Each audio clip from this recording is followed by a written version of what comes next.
Still refusing to lock down, I see. Yeah, they're not doing it here. I mean, some people are saying we're just waiting for doomsday now, while other people are saying this is the right thing.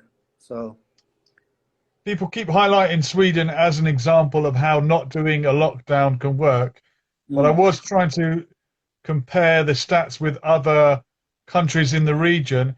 How are Sweden comparing with other countries that have applied a lockdown? We have to compare like for like. yeah, that's a strange thing. I don't think they are comparing to anybody. I think they're just doing what they're doing.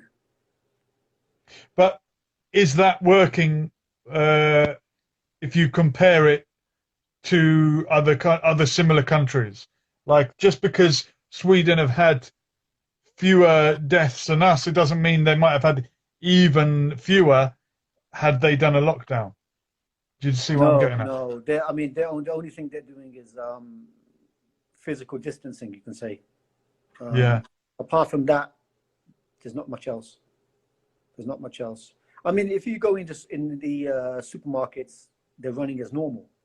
Um, people are really. trying. People are trying to stay distant. You can sense it, but things are pretty normal here.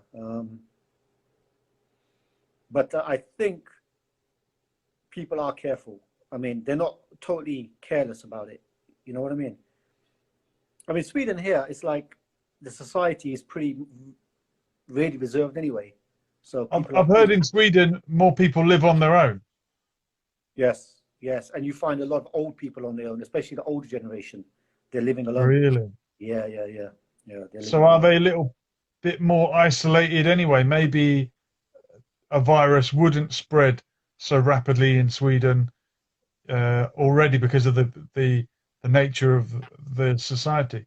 Yeah, exactly. The society isn't so, how can you say, social anyway, you know? Mm, So it's like maybe they're banking on, and plus people don't live so close together.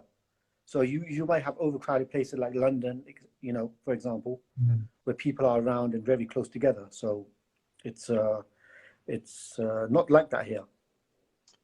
In the But I UK, read yesterday, Julian, I mm, read yesterday that Sweden has the lowest ICU rates in the whole of Scandinavia. So the really, amount of people intensive who are care unit. yeah, the amount of people who are actually in intensive care are quite low.